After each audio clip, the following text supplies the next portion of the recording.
Good morning, my esteemed viewers. You're welcome to today's political discussion. Today, let's look at what is going on in the world of politics. Yes, we have Northern Nigeria not eligible for presidency in 2027. Northern Nigeria not eligible for presidency 2027. This is from the Nigerian Tribune. Also, we have why Tinubu will face no opposition from governors, Obasani. Why Tinubu would face no opposition from governors. You know that most governors are in their first term and they want to return for second term. So they are very careful of who they support. You see, the APC, everybody now knows that they are not interested in free and fair elections.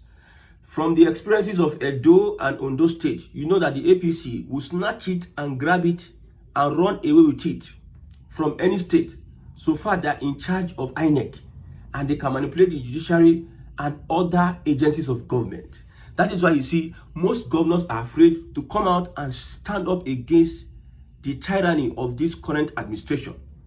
Most governors are afraid. Even in Northern Nigeria, most of them are not coming out openly because they don't want to lose their second term. Their governance to the people is not important. It is for them to complete their second term. That is what an average politician in Nigeria wants.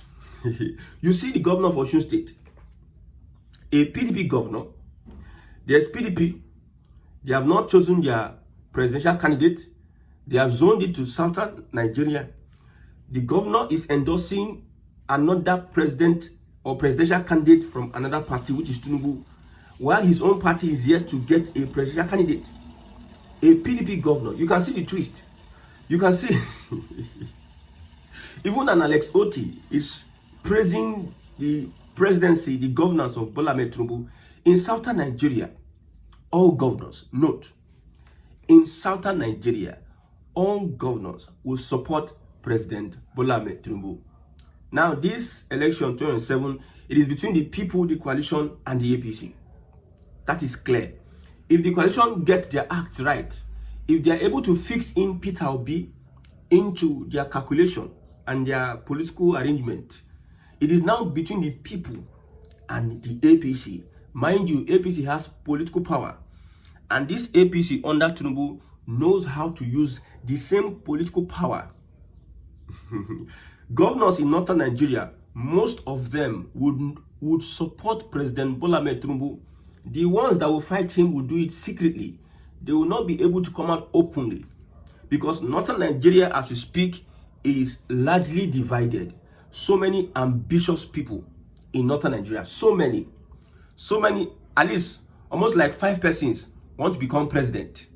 5 people, they want to become president in Northern Nigeria. Even Atiku that you are seeing, so Atiku, if he fails to clinch that ticket or become president 2027, you see some elements in the coalition will stand up and fight against him.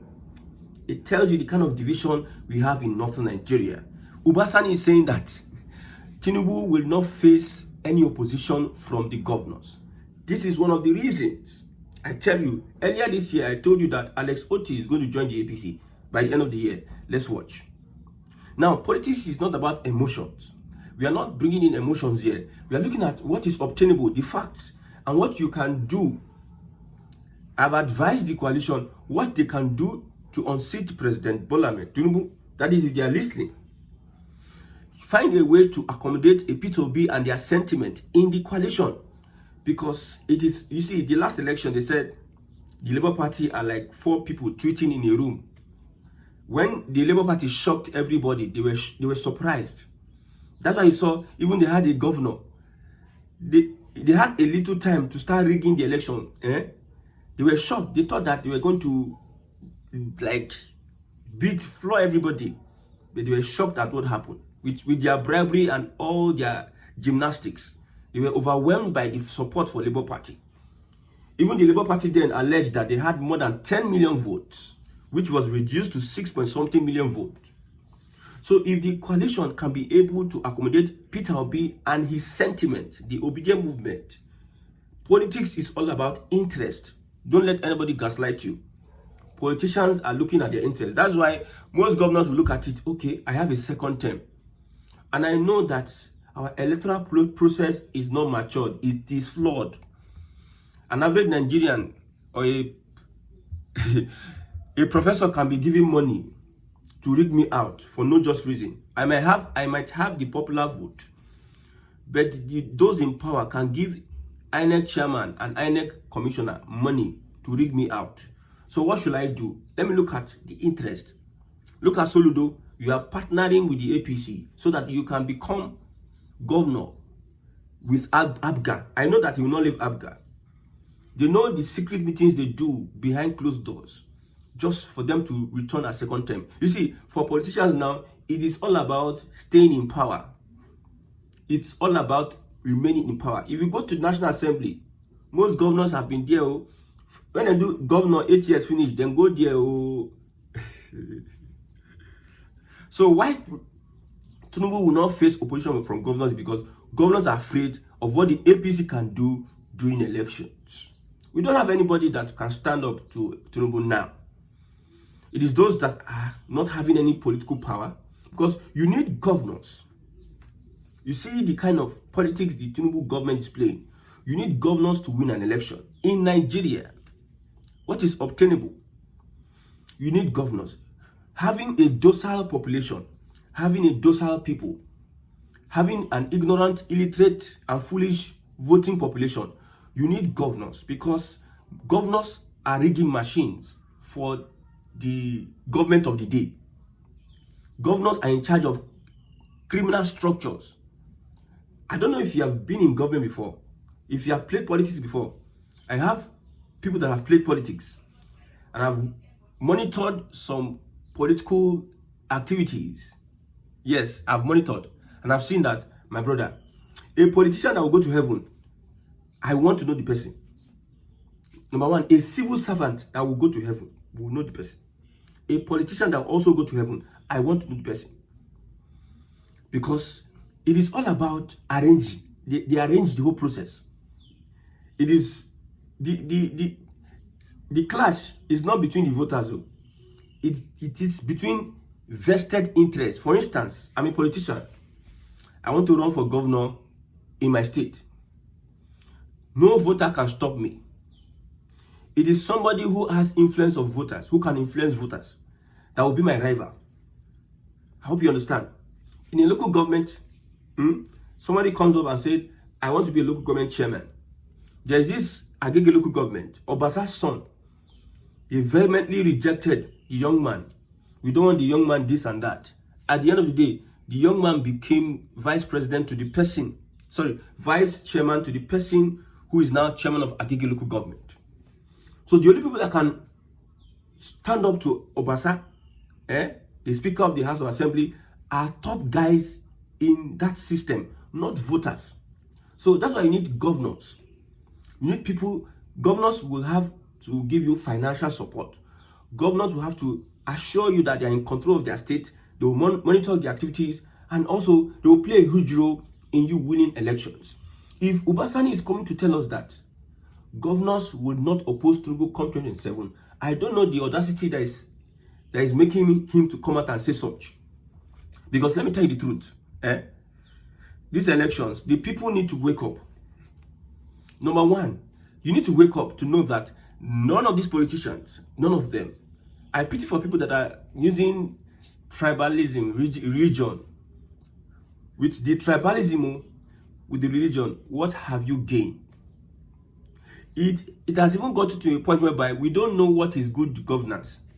We think good governance is the do road. Road when we say no go last though. They will not carry canopy. Somebody will build school, build fine school. They will not clap. What have your governor did? This local government chairman. People don't know what development is. You don't even know. When I look at some people, they put it online. He did 1 kilometer road. He built schools. He built hospitals. Now, if you have so many investigative journalists, you go and investigate. There's a young man doing a skit, a comedy skit, exposing the hypocrisy of these politicians. As I said, you have so many illiterate and foolish voters and supporters. Yes. They say, don't deceive yourself. Most people are running for their interest. So I don't know how the coalition is going to do it. But I know if the Labour Party under a Peter Obi, without any big politician, without any kind of support, I know that people like Obasanjo will stand for the coalition. People like Jonathan, they said they will just give their fatherly support and have you.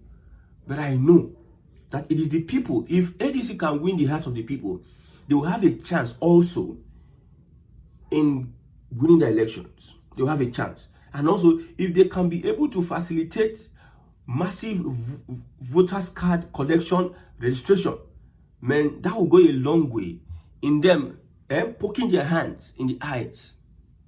So now the presidency has said, not as forget about Labour Party don't do Southern presidency. PDP don't do Southern presidency. You see, Labour Party went to meet Wike and them the PDP.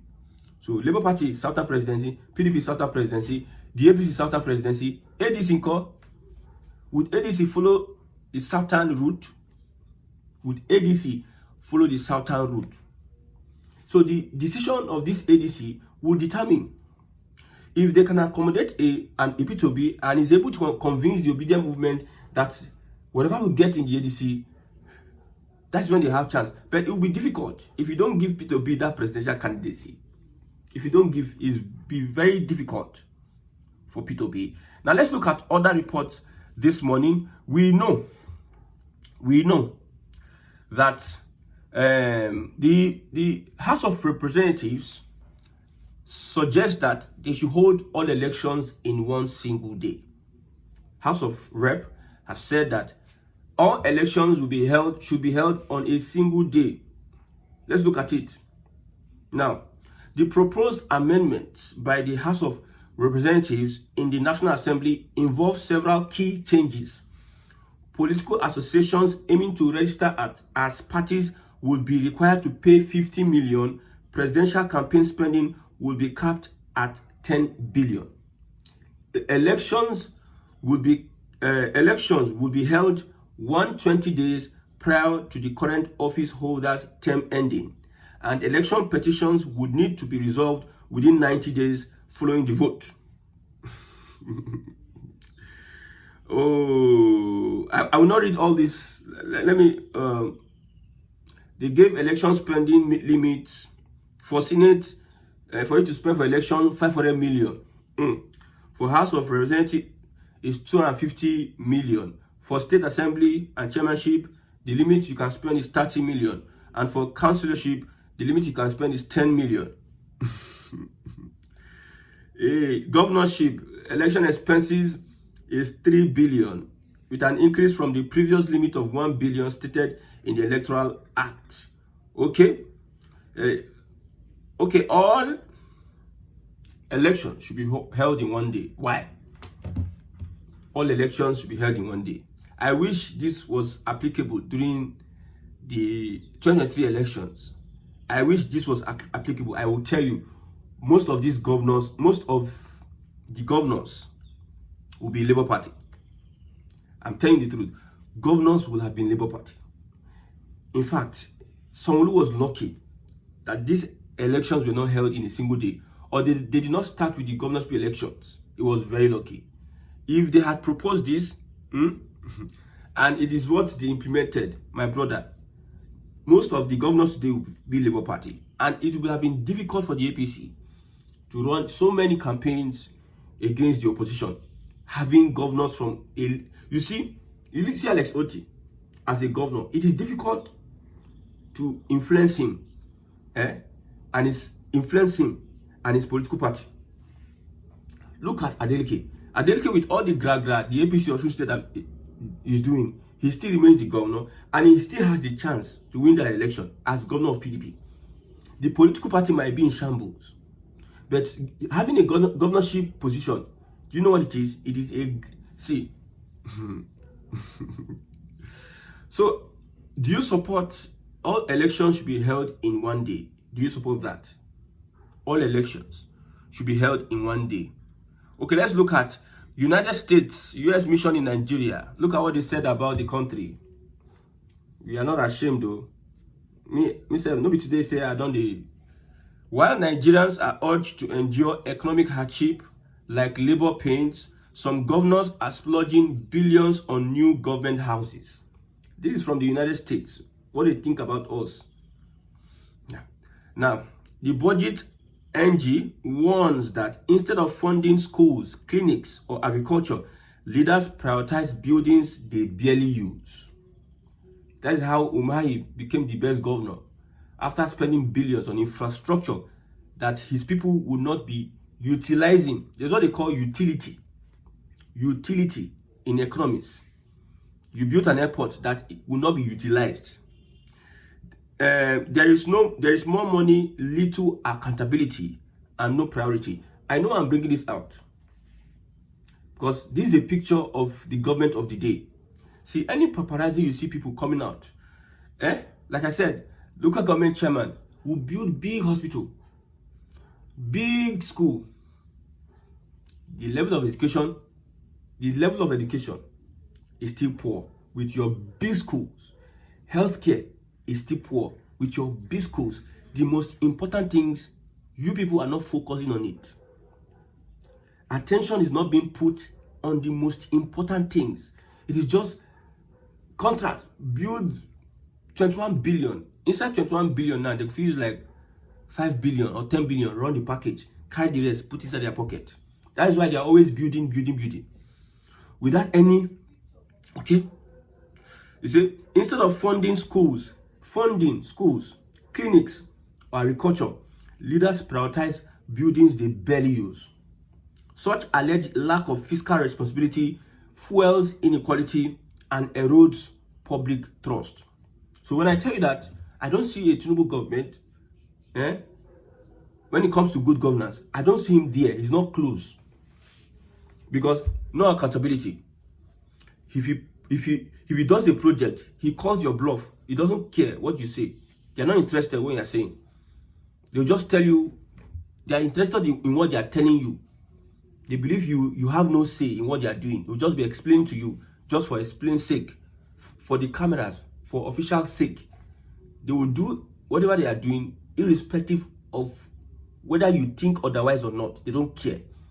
So such a government cannot achieve good governance. They know. Most of them knows that Nigeria is not fixable. But yet, they will sell you renewed hope. They'll sell it to you. See, 2027, as a Nigerian voter, what should you do 2027? This is the question people have been asking. As a Nigerian voter, what should you do 2027?